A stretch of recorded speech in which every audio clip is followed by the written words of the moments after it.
Okay, hello everyone. Welcome to the third lecture in our competition policy and strategy course, which is based on the German Wettbewerbspolitik und Strategie lecture, which I gave in 2020.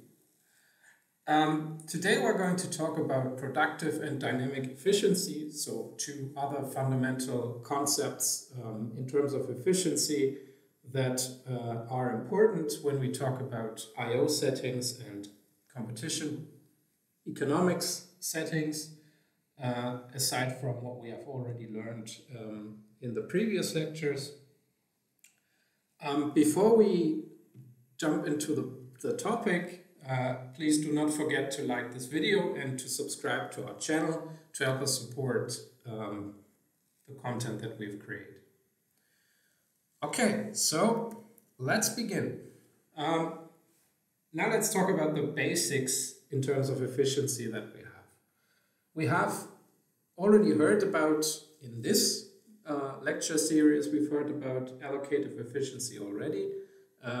This is basically a situation where welfare is maximized and no Pareto improvements are possible, right? So you could not make somebody better off without making somebody else worse off, right? Then there are two further basic efficiency concepts that we are looking, or that are important for us in this lecture. There may be others, of course there are others, but they are not important in terms of this lecture. And these two other concepts are productive efficiency and dynamic efficiency. When we talk about productive efficiency, we look at the cost side of things, right? So we look at firms and look at their costs and look how these costs are, where we are in terms of output relative to the costs, right? So if you have, for example, very low marginal costs and very high fixed costs, it's probably a good idea to not produce very little units, right? So you want to realize fixed cost aggressions as we have it in business administration, right? The other thing is dynamic efficiency. You know that in a functioning economy, you want to have innovation, right? Whether it's in the digital realm, so digitization, new applications, new things, or whether it's in whether we talk about the environment, there we also need a lot of so environmental protection. We also need a lot of innovation to get out of the situation that we're currently in terms of climate change, of course. If we talk about these efficiencies, or if we think about these efficiencies in the concept of competition economic settings, then we immediately see that there are trade-offs, right? So you cannot have every type of efficiency at the same time. So, for instance, if we talk about perfect competition, there we have allocative efficiency, right? So we have price equals marginal cost, so we cannot have any Pareto improvements relative to that situation. However, the incentive to innovate in such a setting is also very low, right? Because the firms do not realize economic profits.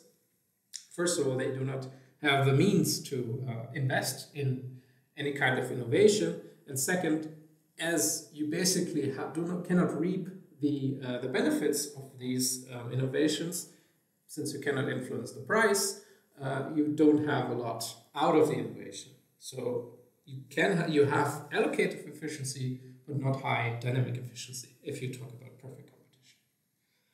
In monopoly, the things are a little different. There you have productive efficiency, because you produce at a point where, we will see that, you are in an ideal setting in terms of the average costs, which basically means that we are in dynamic efficiency. However, we already learned that allocative efficiency is pretty poor, right? So when we compared monopoly to perfect competition, we realized that there is a tremendous, relatively pronounced loss in welfare. And dynamic efficiency is also relatively low in monopoly, depending on the setting. We're going to see that towards the end of this lecture. So in monopoly, we have relatively good productive efficiency, but we have deficits in allocative and dynamic efficiency. So you cannot have the best of all worlds at the same time. Okay. In terms of productive efficiency in monopoly settings, we have to be careful about one thing, which is managerial slack, right? So if you are in a monopolistic setting and you have this monopoly for quite some time, then you will see that things get a little bit inefficient in a world, right? So probably the managers get lazy and stop innovating or stop being efficient, in the sense that you don't have competition anyway. So if your costs aren't minimized, then who cares, right? There is no competition. And that's something that is quite important when we talk about regulated industries, where we want to have productive efficiency and through regulation, low prices as well. And it's sometimes a problem that managerial slack will, make the system less efficient than it is than it can be. Okay, so when we talk about productive efficiency, we have to talk about costs and cost functions. We've already learned that we have a cost function that looks like what you see at the bottom of this slide here, that your costs are comprised of fixed costs and variable costs, right? However, there's something behind these cost functions, right? And I hope that you are aware of what is behind it, because you learn it in your standard micro classes, that there is something that is called production function and factor prices that influence these cost functions, right? And we will just shortly recall that so that we're on the same page, right? And we will do that in order to make sure that these concepts they overlap, right? So it's not something that we in IO make up, and other areas in economic research don't talk about that, but there's a close connection, and one crucial assumption that we make in IO, which makes us use this type of cost functions that we are using, which renders them valid, basically. Okay, so first of all, we have a production technology. And the production technology is usually just a function that maps inputs into outputs, right? So you have a function f and arguments x1 to xn, and these x1 to xn are input factors, right? So think about capital and labor in your typical Cobb-Douglas production function. That would be one production technology. Then you have factor prices, right? So each input factor has a factor price. So because if you want to hire an additional worker, you have to pay a wage, right? And the wage will be the input of that work, the factor price of that worker, factor price of labor. And for capital, it would be, interest, right? And now, if you look at it at this relationship from the viewpoint of the firm, then you want to produce output Q, so a certain number of units of outputs. Think of like my olive oil example from the last lectures. You have a given quantity of olive oil, and that is Q, and you want to produce that, and you need capital and labor to produce it, and you're looking for the optimal combination of capital and labor to produce your given quantity of olive oil. So that's the question that we're asking here, even though it's formulated a little bit more general. So what you want to do is to minimize over all your input factors the costs, and the costs are your factor prices times your input for each input and the sum of this, right? So if you have capital and labor, you say wage times labor input plus capital times interest, and that would be our costs, right? Well, in general, you have the sum over all factor prices times inputs, right? And our constraint is that we want to produce a given quantity Q, which is equal to this production function, right? So from our production function, which is the given constraint here, we want to produce a given amount of output, and we want to minimize costs to produce this output, right? What we do next is to just differentiate this cost function, or we set up a Lagrangian, of course, and differentiate then this Lagrangian function with respect to our arguments, which is all of our input factors and our shadow price. And you see here as the first order condition, the first line here is the derivative of the Lagrangian with respect to our respective inputs, so x1 to xn, or here we have picked up a certain input factor I, and you see here that it's basically the wage minus the shadow price times the marginal product of this input factor, and as we know, it's a first order condition, it has to be 0. And then we have a last condition here, which is basically the derivative of the Lagrangian with respect to the shadow price, and that's simply our constraint here, that output is equal to our production technology, or output is produced according to our production technology. So we don't produce less or more than we would be producing with our production function, right? Or basically we sell everything, and that's our second condition that we have written down here, even though we know that these are basically n first order conditions. For our factor price we have 1. Okay, so if we solve this system, and at the end of this lecture there's a more detailed explanation on how you can derive these conditional factors, how you can solve it, how you can solve this problem. But if you solve these system of equations, you can get to the conditional factor demands, right? So what you basically do is to solve the system so that you get xi as a function of the factor prices and of the output, right? So you want to have you want to know how much of the input you need, or you use basically to minimize costs, given you want to produce a certain amount of olive oil, and you need and labor and capital costs a certain amount of wages and interests, right, per unit.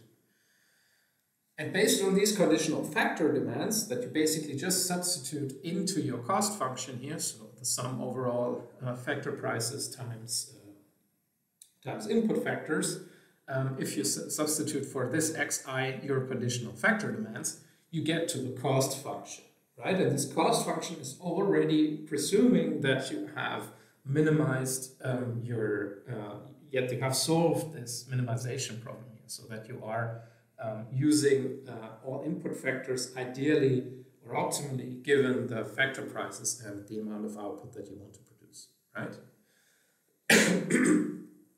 Okay, so now we have a cost function, and that's based on what we've learned in the first in our first micro classes, and what we do in I/O, and what we will also do in this lecture, is that we take factor prices as exogenously given. Right, so we don't usually address the labor and capital and land whatsoever, and whatever costs a certain amount of money if we buy it or if we use it, we just take this as given and distill it into a stylized cost function of the form fixed costs plus variable costs. Right, so the fixed costs are comprised of those factors, input factors that are fixed in the given time frame that we're investigating, and the variable costs are basically comprised of all factors which are variable in the time frame that we're interested in, right? And that's why we can use our cost function, as we have already seen in the first in our first lecture, and this is a valid approach, right? Okay. So now we talk about a very fundamental concept in basically in a lot of different economic settings, and this is economies of scale, right? What economies of scale basically means is that you have a benefit in terms of costs of being large, of producing much output, right? And we can formalize this concept to help us understand what it basically means and how it translates into the models that we've already seen, right?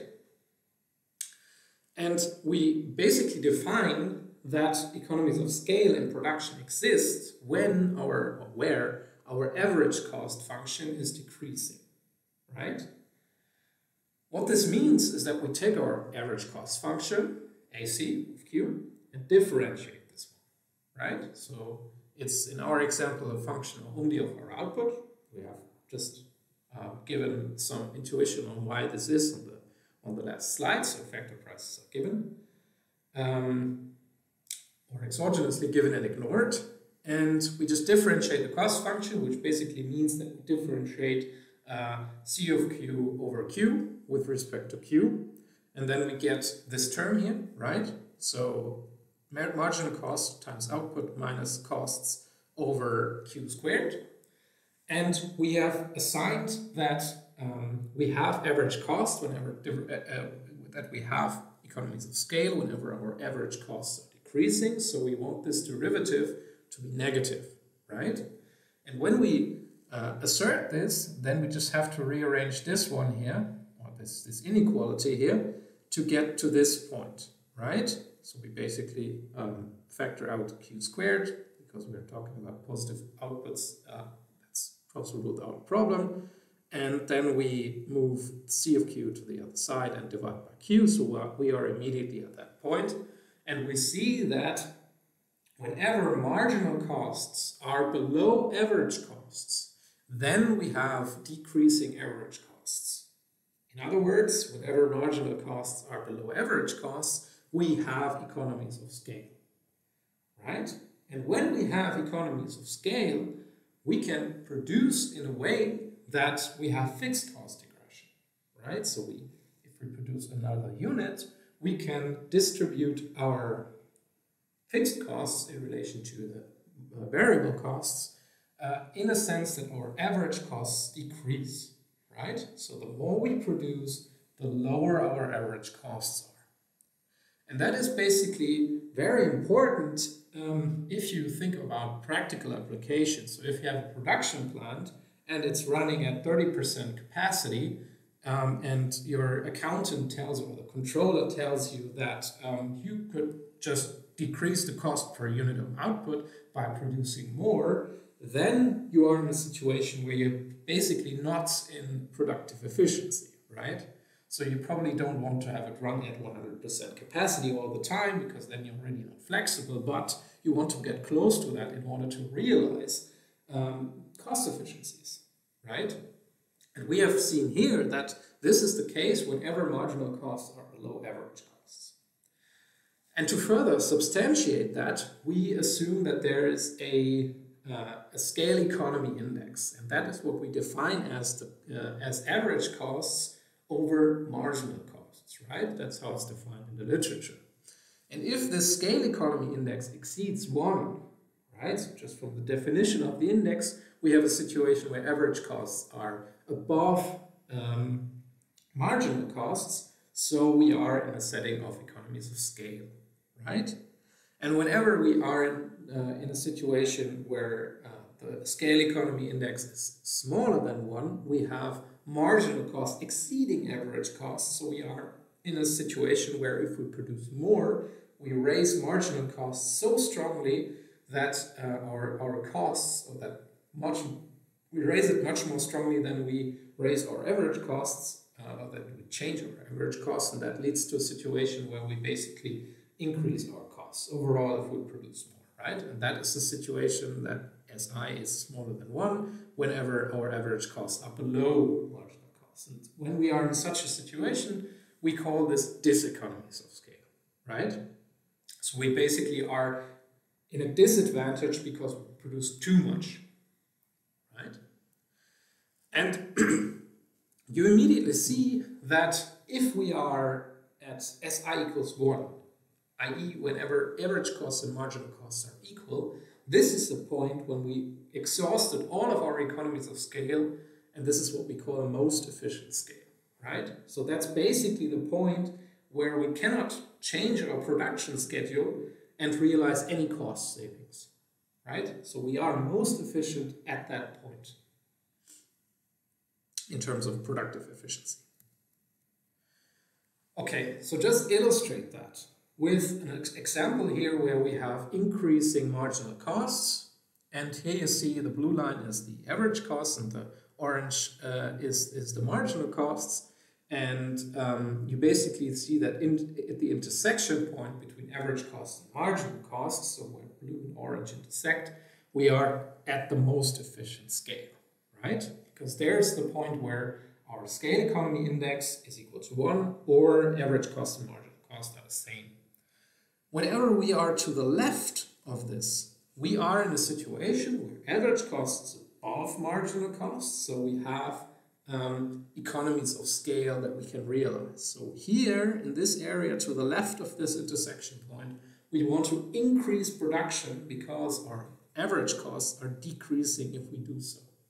So this is the point when your controller tells you, look, we should produce more because we can save costs, right? And if we are at the point to the right of this most efficient scale, then we are in a situation where we basically have diseconomies of scale, so where we are too large, right? And that's the point where your accountant will, or your controller will tell you, okay, look,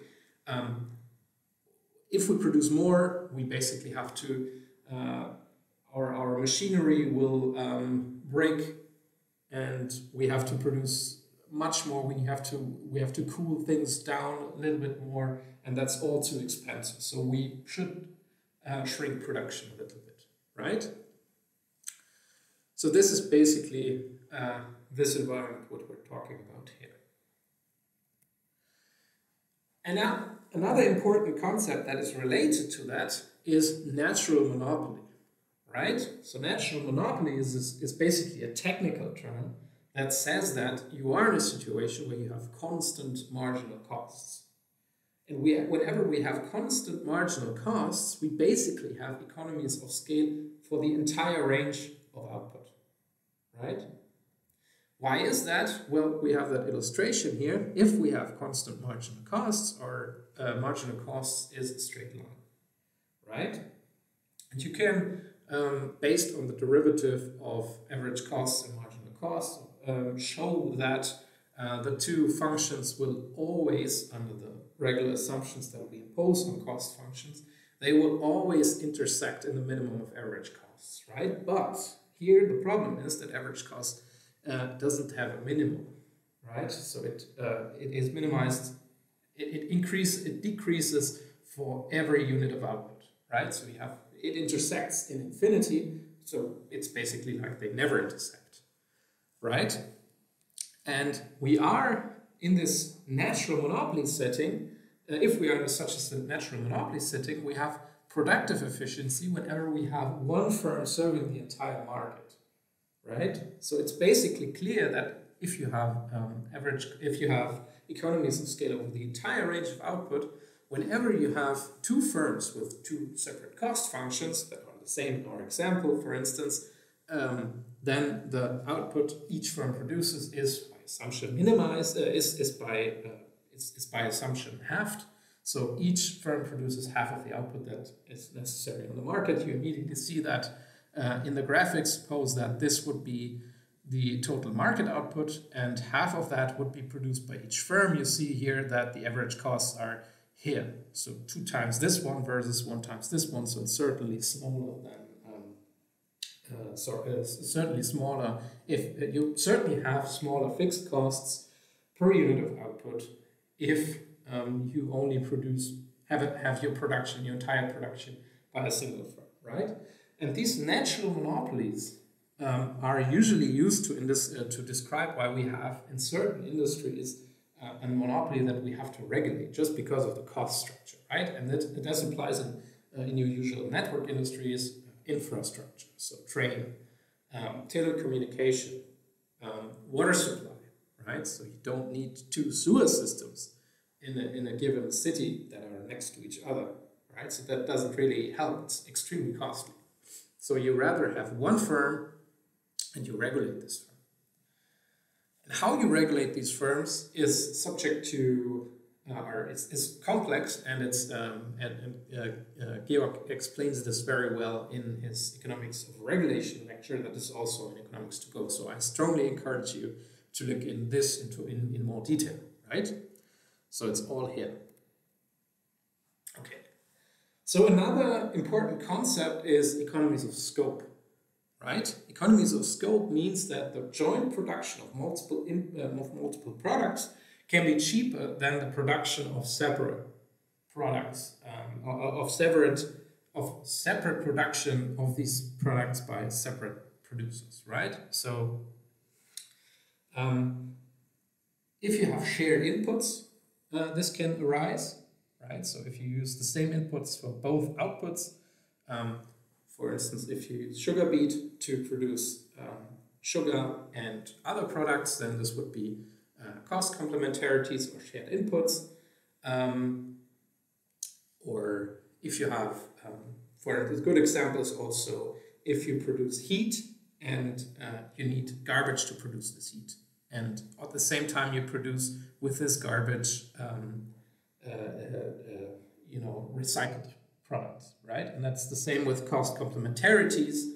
I've just given the example here of casein, which is a byproduct if you produce whey protein. So for all the ones who work out, this is probably familiar, but you can also use the heating example that is quite relevant at the moment. So if you have, if you burn garbage, then you produce heat. And the other service that you supply is to get rid of the garbage, right? And it would be a waste if you didn't use the heat to heat, a city or something, right? And that would mean that you have a joint production of heat and getting rid of waste in that given setting. So you would be a multi-product firm, right? And what economies of scope means formally is basically that if you have a cost function and the costs of producing a certain number of products or a certain number of two goods, Q1 and Q2, and the joint production of these two products leads to lower costs than if you have two firms, and one firm producing only good one and the other firm only producing good two, right? That's what this inequality tells you here. And when we have economies of scope, we basically expect that we have multi-product firms in the market, right? So firms producing more than one output. Okay, so what is important to note in terms of competition policy implications is that if you have such economies of scope in the market, it can be that a given firm can translate a cost advantage that it has in a given, for the production of a given good into the production of another good, and this can lead to industry concentration in that other market, right? So that's important to note. Okay, so now that we have talked about productive efficiency and we have learned the basic concepts, economies of scale and economies of scope, we can now turn our attention to dynamic efficiency. And dynamic efficiency is basically the efficiency that arises from product or process innovation. Process innovation is the production of it's the innovation and invention of a new production technology that you can use to reduce costs, right? And product innovation, on the other hand, is the production of new products and new product variants, right? Okay, so what we will do here in this example that I'm going to show you, or these examples, is that we look at process innovation. So we're looking at cost-saving technologies, right? If we want to investigate product innovation in more detail, or if we want to look at process innovation in more detail, I would advise you to have a look at our economics of innovation class and our IO class, which are both available on Economics to Go, right? In IO, we talk about a hoteling model in a lot of detail, where it's like you can easily introduce a new variant here into a market, which would be innovation. And if you look at the EOI class, so the economics of innovation, there we have like also these complex timing models. When should we introduce a new technology? Should we leapfrog and stuff like that, right? Okay, so with that in mind, what we do here is to basically look at the absolute foundations in this concept, and that is first that we have this inverse U-shaped relationship between the intensity of competition and innovation, which is based on a QJE paper of Aguillon et al. And to just give you an intuition on that, and we will just see that this intuition kind of leads, it's pretty clear, and we'll see what it means in a minute. If we look at monopoly, right? So we basically have, as a monopolist, very little incentive, relatively little incentive to innovate because there is no competition, right? So what we do as a monopolist, if we innovate, we can save costs, but we don't get a competitive edge over somebody because there is no one in the market, right? If we move from monopoly to oligopoly, so if we increase the number of firms and the intensity of competition, then we see that the incentive to innovate increases, because not only can an oligopolist reduce costs, but also can this cost reduction translate into a competitive edge over its rivals. And these two effects make the incentive to innovation usually stronger than in monopoly.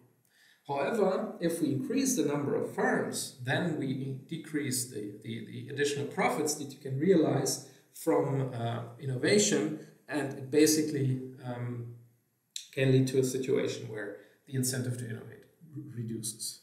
However, if we look at Bertrand with homogeneous goods, that's an exception, and we will see why this is in a minute. Okay, so to get a glimpse or get an idea of what we want to, of dynamic efficiency and innovation, we assume that we have a linear demand function of the form A minus P. We have A is the maximum willingness to pay, P is the price, you know that.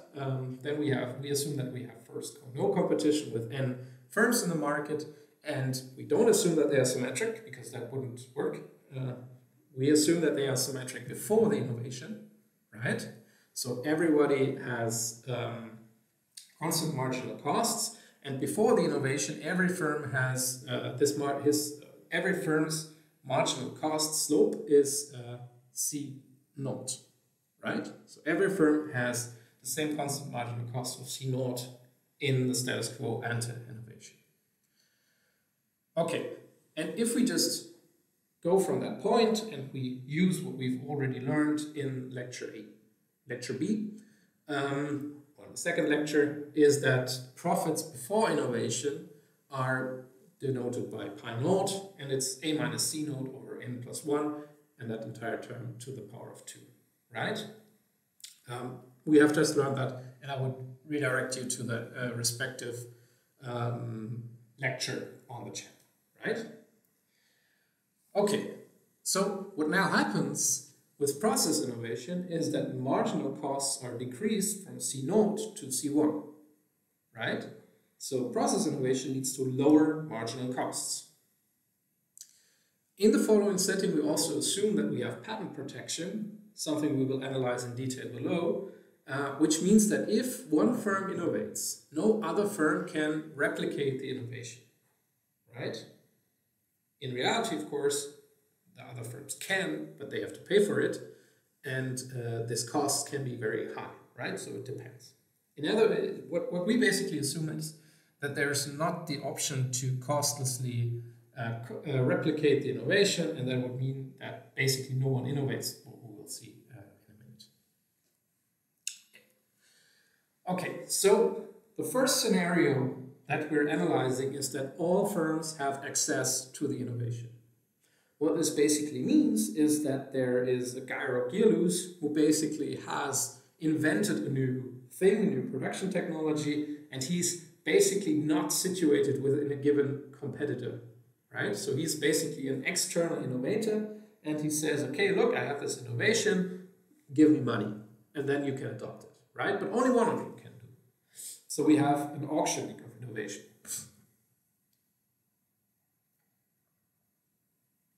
Okay, so in order to analyze this scenario, we assume that firm I is the innovator. And firm I being the innovator, we have this maximization problem for firm I, which is basically that we maximize over the choice of output. We are in low competition, our profits, which is pretty clear, and our profits depend on our own output and the output of all other firms. And we have our now lower marginal cost because we adapt the innovation, right? And then we get to this reaction function here, right? Next, we look at a non-innovator, so one firm that does not innovate. And we call this non-innovator J, right? And J is of course not I, because I is the innovator. And firm J's profit maximization problem looks pretty similar to that of firm I, the only difference being that firm J is basically using the old production technology, right? So the burst response function looks pretty similar, even though the costs are different, right? Now, we just define the equilibrium output of an innovator as Qi. And we define the equilibrium output of a non-innovator as Q naught I, right? Because we already anticipate that the innovator will produce something else than a non-innovator, and that all non-innovators will produce the same output because they have the same costs, right?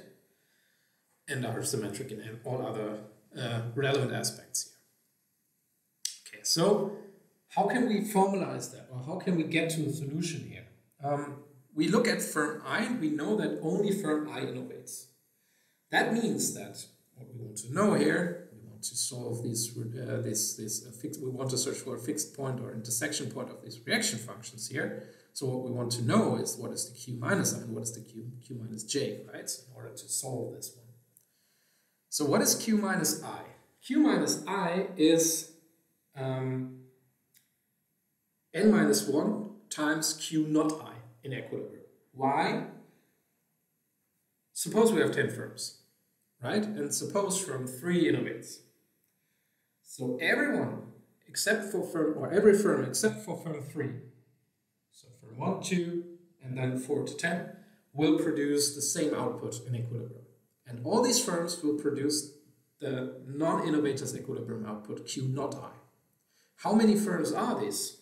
Well, if we take one firm out of 10, so at 10 minus 1, we have 9 symmetric non-innovating firms, and they produce in equilibrium Q naught I. So Q minus 1, the output that all other firms except for firm I produce, is in equilibrium n minus 1 times Q naught I. So you can substitute this here already.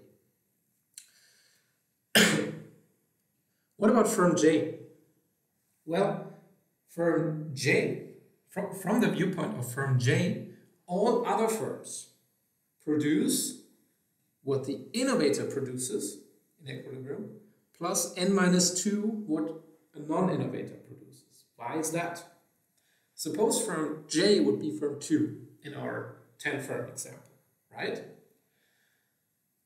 So firm 2 knows that every other firm in equilibrium and all together, in sum, produce what firm 3 produces, that's our innovator, so what the innovator produces in equilibrium, plus all the 8 other non-innovators, what they produce, right?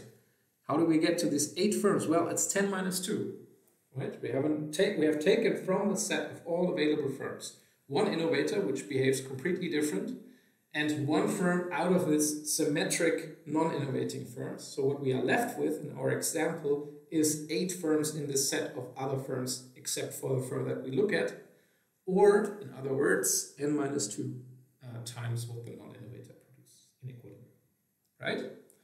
So now we have defined q minus I and q minus j. We can substitute this here and replace for this one qi and for this one q not I, and then we can get from this system of equations we can solve our equilibrium outputs, right? And from this equilibrium outputs we can get our equilibrium price. So this is just a sketch on how to solve this one, and at the end of this lecture slides you get an overview on how to do that in detail, right? So take your time, look at the slides, and there you get a solution or a detailed algorithm on how to solve this basically, or roadmap, how to solve it. Okay, so now how can we, what do we learn from this? So in equilibrium, the profits are as we have depicted them here, right? And what we can see, I have a simulation at the end of this part where we see that in detail. But what we immediately see is basically that the innovator has higher profits than a non-innovating firm, which is pretty clear because it has lower costs, right? And the incentive to innovate here in our given scenario 1 is basically what an innovator gets as profit minus what a non-innovator realizes as profits in equilibrium in case that one firm innovates, right? And why is that? Well, you as an innovator know that if you don't, you as a firm that participates in such an auction of an innovation, if you do not innovate, someone else will, right? And if someone else innovates, it gets the edge over you, right? And that means that your incentive to innovate is not only dominated by your higher profits in case of innovation, but also by your lower profits in case of not innovating, right?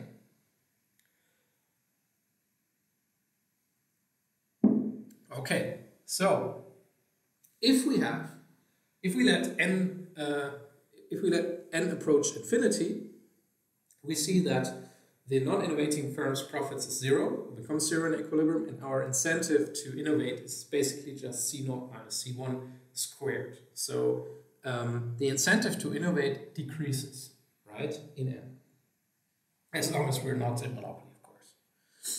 Okay.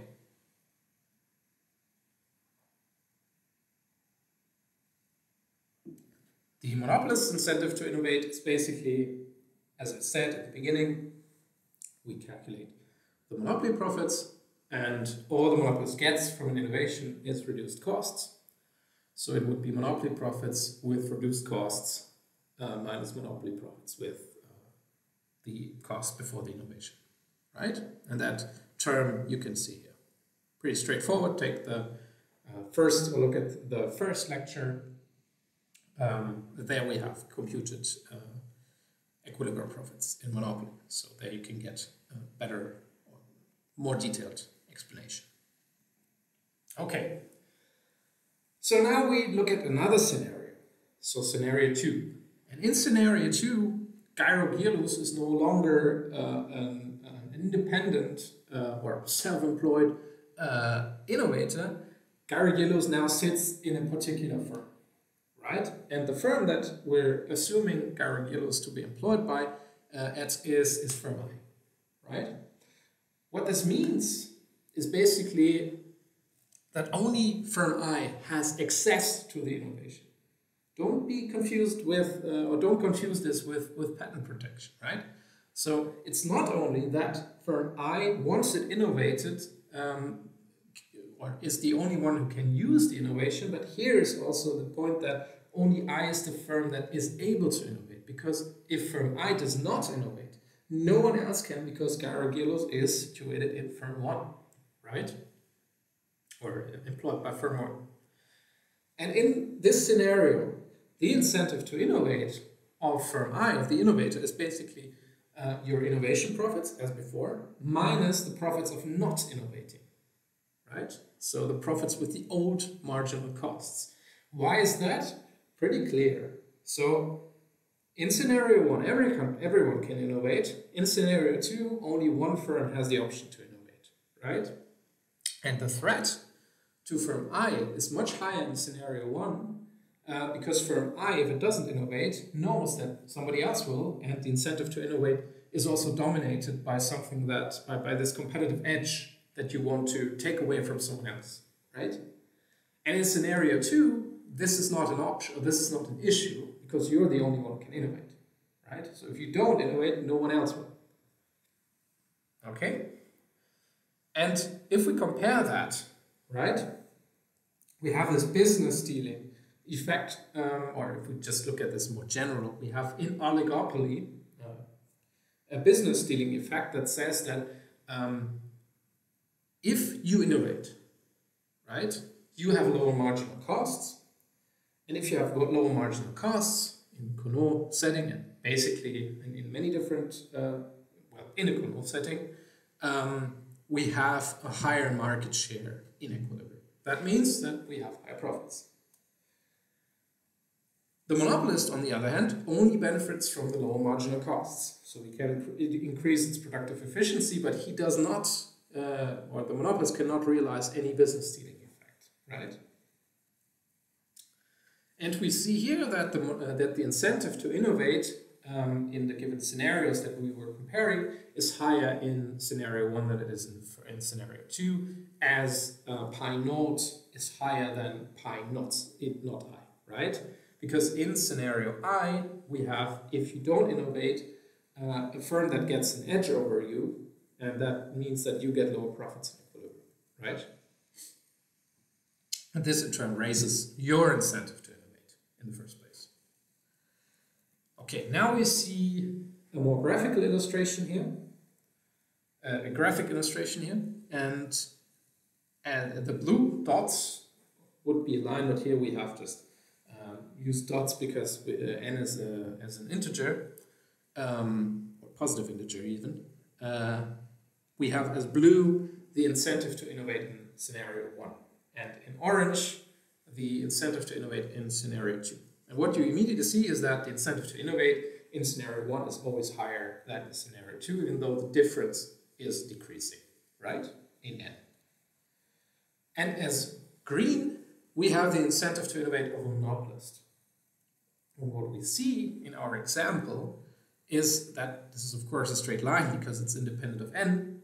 Monopoly means there is only one firm. What we see is that blue and orange are higher than green, which means that the incentive to innovate is higher in oligopoly than in monopoly until the number of firms reaches a certain point. And this point is reached with scenario 2 at n equals 5 and with scenario 2 at n equals 7. So if we have 8 firms, then the incentive to innovate of a monopolist would be higher than that of an oligopolist. Whereas if we have 6 firms, the incentive to innovate in scenario 1 would be higher than that of a monopolist. And if we have 2 firms, for instance, then the incentive to innovate in oligopoly would be higher than a monopoly in every scenario, right? And that is basically our inverse U-shaped relationship. So if we have 1 firm, the incentive to innovate might be lower, whereas if we increase the number of firms, our incentive to innovate increases. However, at a certain point, it decreases again, right? Okay, so we have talked about Cournot competition. Now we should also look at price or Bertrand competition. And the crucial point here is that, looking at or recalling this Bertrand logic, is that if you have low marginal costs, you can undercut your rival, right? And this undercutting, and with undercutting you attract all customers, that basically means that we have already the idea that business stealing in Bertrand would be stronger than in Cournot. Okay. Now, in Bertrand, if all firms have the same marginal costs, our status quo ante innovation, all firms have zero profits. Because we have seen that in the second lecture, all firms are symmetric, Bertrand paradox, price equals marginal costs, and if price equals marginal costs and marginal costs are constant, profits are zero, right? So in the starting point, all firms make zero profits. Now, there's also something we have to think about in Bertrand, which is basically also important when we evaluate that. And that is that we have a non-drastic, that we can have a non-drastic or a drastic innovation, right? If we have a drastic innovation, if we have a non-drastic innovation, this means that the monopoly price at the new marginal costs is higher than the old marginal costs, right? What this means is that if you innovate, you undercut the rival or the rival's marginal costs by a small amount, right? So you take the old marginal costs without innovation and go an epsilon below that, and the profits of this innovating firm is just the difference between the old marginal cost and the new marginal cost times the quantity of approximately the old marginal cost, right? With a drastic innovation, we are in a situation where the monopoly price of the new marginal cost is below the old marginal costs. And this is called drastic because the decrease in marginal cost has to be pronounced in order for this scenario to apply, right? And what this means is basically that the innovator can undercut the non-innovators by setting the innovator's monopoly price, i.e. the monopoly price that ensues if we have the new marginal costs, right? Think back to the example that we have posed later in the last lecture. Suppose the marginal costs before innovation are 100, and assume that the monopoly price with a new marginal cost is 80. And this would be a drastic innovation because the monopoly price with the new marginal cost is below the 100. So what you do as an innovator is not to set a price close to 100 to undercut your rivals, but you set the monopoly price of 80 because the monopoly price maximizes profits by definition, right? So that would be a drastic innovation, and with a drastic innovation, you set your monopoly price with a new marginal cost as an innovator, and your profits would be the monopoly profits at that point. So monopoly price minus new marginal cost times quantity at the monopoly price. The non-drastic innovation would mean that, for instance, your old marginal costs are 100, your new marginal costs are 80, but the monopoly price at marginal cost of 80 would be, I don't know, 120 or something. So you cannot set the monopoly price with the new marginal costs and undercut your rivals at the same time, because you would set 120, your rivals would have marginal costs of 100, so they would undercut you again. So it doesn't work, right? So that's the difference between drastic and non-drastic innovation. However, in any case, we have the non-innovators realizing zero profits, right? Okay, so now we look at patents. And at first, we look at a situation where we have patents, and then we have a situation, or assume a situation, where we don't have patent protection, right? Recall our first lecture, this is basically the idea of comparative statics, right? Compare two different scenarios and see what happens. Okay, so what is the idea of patents, right? So if you look at the real world, then patents are pretty common, for instance, in the pharmaceutical sector. So if you invent a new drug, then you patent, well, it's a little bit more complex, but you basically you patent the drug and what goes into the drug, and then you wait for several years for you to go through all the clinical trials and to get the drug approved. and then you sell that drugs. And you certainly, I think the patent protection runs usually for 10 years, and you have like several years of that it takes you to really get the drug right and to get the drug approved, and then you have a few years left for reaping the profits of the patent, right? And in that time, you basically want to get all the costs back in that you have spent in order to get the drug ready, right? And that's basically how drugs or how patent protection might work in reality. Just sketch, of course, the reality is much more complex, but this is just the idea behind it, right? And what it basically does, patent protection, is that no one else in that time frame that you have patented it is able to use that drug or produce that drug for you, right? Or steal that innovation, right? And here we look at process innovation, so new drug, but it's a new production technology, for instance. And with patent protection, we assume that firm I's innovation cannot be adopted by another firm without cost. So we just ignore that without cost point here and just assume that only firm I can use it, right?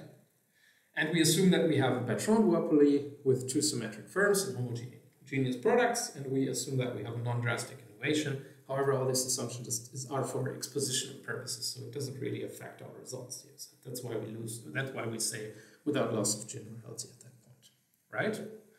The payoffs are written down as a tuple. So the first entrance of that, or the first entry in that tuple, is pi 1, so the profits of firm 1. The second being the profits of firm 2, right? And we have costs of innovation, F, capital F, which is sunk costs. And we assume that your innovating profits exceed the sunk costs of innovation. If that wouldn't hold, then this would mean that you never innovate, because even if you were the only one to use that innovation, your sunk costs would be so high that it doesn't make sense to get the innovation after all, right? So you have to have that assumption in order to get the analysis working at some point after all, right? Okay, so what we have here is payoff metrics, basically. So to the left you have firm 1, and on top you have firm 2, and so if you want to analyze this outcome, you basically go through all the strategies that each firm has available. So what we basically have is you either innovate or you don't innovate. And that can be applied to both firms. So it can be that firm 1 innovates and firm 2 innovates as well. It can be that firm 1 innovates and firm 2 does not innovate. This is written down here. If firm 1 does not innovate but firm 2 does, then we are here. And if firm 1 does not innovate and firm 2 doesn't innovate too, then we are here, right? And just getting an idea of what happens here economically, assume that both firms innovate, so think that we are here. What this basically means is that both firms have the new production technology, which basically means that we are in a symmetric firm setting as well, and that means that both firms have just incurred their sunk costs without getting a competitive advantage, so we would have losses of minus F for both firms, right? Now, if only one firm innovates, suppose firm 1 innovates and firm 2 does not, so we are here, that means that firm 1 realizes pi I minus F, so profits of innovation minus sunk costs, and firm 2 has the old marginal cost, so it realizes profits of 0, right? So firm 1 gets a positive profit here, by assumption, we've just addressed that, and firm 2 has zero profits. And the same, just with flipped indices, is occurring in that bottom left column here, or entry here. And to the bottom right, we have a situation where both firms do not innovate, which means that both firms are stuck with their old marginal costs, but they don't incur fixed costs, right? So just the symmetric Bertrand in our status quo. How can we now predict what happens in equilibrium? Well, it's basically pretty easy at that point. So assume that firm 2 does not innovate. What should firm 1 do?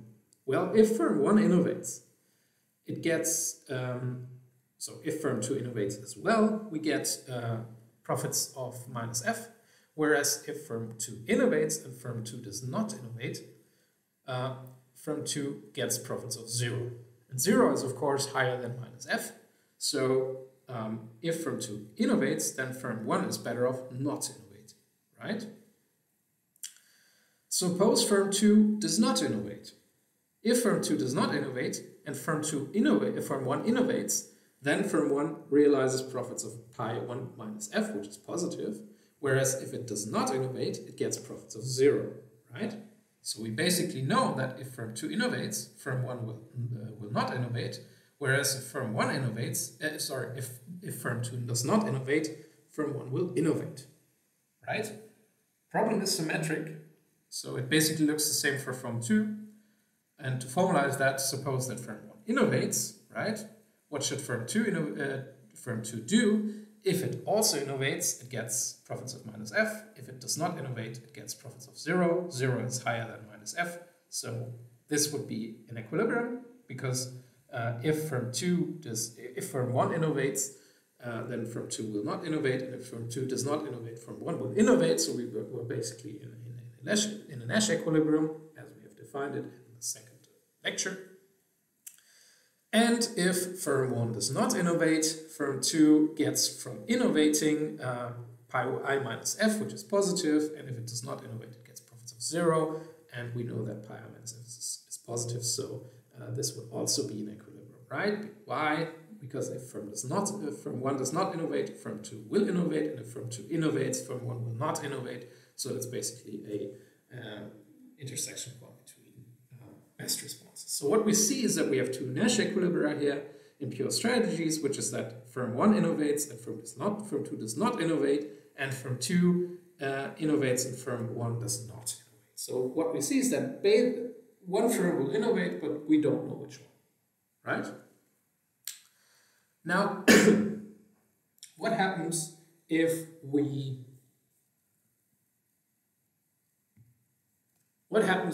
don't have patent protection? Well, if we don't have patent protection, what happens is that if one firm innovates, the other firm will just copy the innovation, right? And that means that if firm 1 it decreases its production cost from C0 to C1, then firm 2 will just do the same, but he will not. Firm 2 will not incur fixed costs or some costs from innovation. So if we don't have patent protection, our payoff matrix looks like this, and the difference is immediately clear because we do not reap the benefits of innovation, right? So what happens is, suppose firm 2 innovates. If firm 1 innovates as well, we have minus f. That's pretty clear. We had that before. But if firm 1 does not innovate, it gets profits of 0, and firm 2 gets profits of minus f.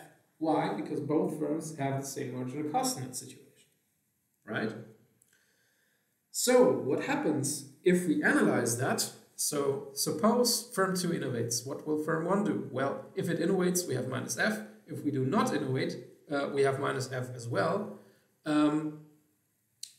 So if firm 2, sorry, just lost track here.